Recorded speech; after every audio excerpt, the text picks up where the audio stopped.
excited. He's very excited on his piano play fitness.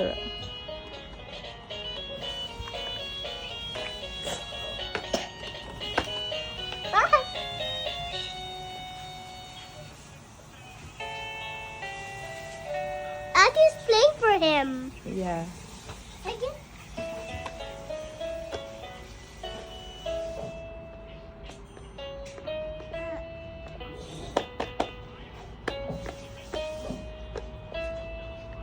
He's enjoying, guys. Now mommy can do me time. I don't let him play with him. Yeah. Enjoy, baby Angie.